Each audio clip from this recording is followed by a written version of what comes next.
Lõpuks on päev, mida me kõik saame tähistada olenemata usust. See on ülemaailmne kaamelipäev. Kaameleid tuntakse kui kõrbelaevu. Kaameleid tähistatakse nende uskumatute kohanemisvõimete eest. Nad suudavad olla päevi ilma veeta, kasutavad oma küüre energiaallikana, kui toitu napib ning isegi nende supermodeli ripsmed ja tihedad kulmud kaitsevad neid kõrbetormide eest.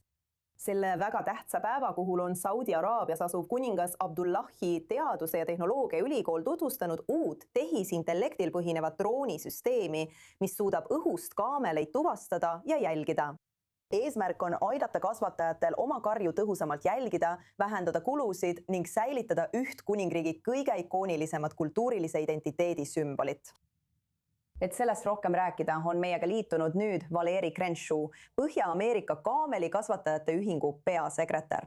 Valeri, head kaamelipäeva! Aitäh, et oled meiega siin i24 News Englishis. Kõigepealt, kas saaksid natuke rääkida tänasest päevast ja sellest, kuidas see peaks tähelepanu pöörama sellele küürulisele liidile? No head ülemaailmset kaamelipäeva ka sulle ja kõigile, kes meid vaatavad.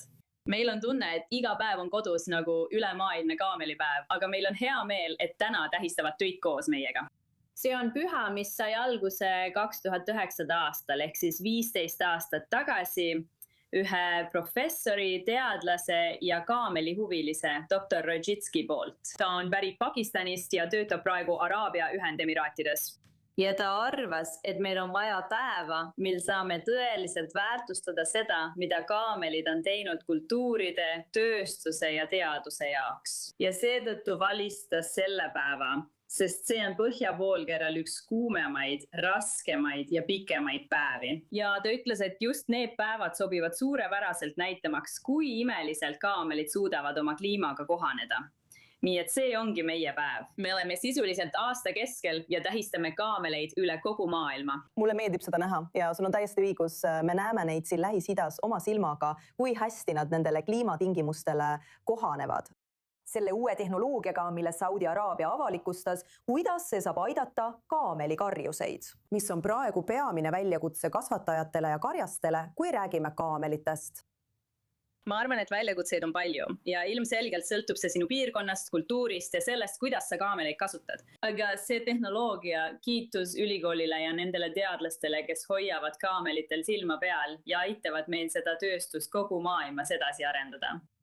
Ma arvan, et nad on kuulanud neid inimesi, kes tegelikult kaamelite eest hoolitsevad. Neid, kes on igapäevaselt kaamelitega koos, jälgivad ja töötavad nendega. Ja nad on kuulnud, et kaamelid liiguvad iga päev, kui neil on võimalus väga pikki vahemaid, 50–60 kilomeetrit. Ja see on tõesti palju, mida jälgida. Nad ei ole aedikutes ega varjamaadel. Nii et nad üritavad jälgida suurt karjaloomi, kes lähevad välja uitama ja otsima toitu ning liiguvad kiiresti. Paljud inimesed arvavad, et kaamelid on aeglased, aga nad ei ole. Ja nad söövad üsna kiiresti. Nii et see tehnoloogia võib tõesti aidata neil oma loomi jälgida. Ma ei usu, et see asendab kogenud kaamelipidajaid. Neid kogenud karjaseid, kes tunnevad oma karja ning teavad nende loomade individuaalseid vajadusi ja iseloomu. Aga see võib kindlasti aidata sellel inimesel või sellel inimrühmal oma loomi leida ja neid turvaliselt hoida. No sina oled kindlasti ise ka kogenud kaamelipidaja. Mis puudutab laiemat avalikkust, siis mina sa arvad, et nad kõige rohkem kaamelite kohta valesti mõistavad?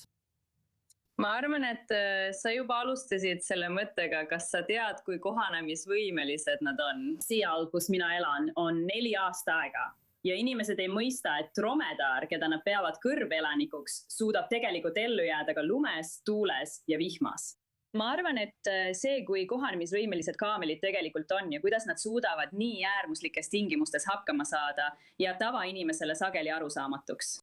Tööstuses tegutsevad inimesed saavad sellest kindlasti aru. Me näeme, et kaameleid kasutatakse üha rohkem siin Ameerika Ühendriikides, Põhja-Ameerikas. Me näeme isegi, et mõnes Aafrika piirkonnas vahetavad teatud rühmad ja kultuurigrupid kliimamuutuste ja põuatingimuste tõttu veised kaamelite vastu. Kaamelid ei suuda mitte ainult sellistes tingimustes ellu jääda, vaid nad suudavad seal ka lausa liitseda, samal ajal kui enamik loomi ei suuda isegi ellu jääda.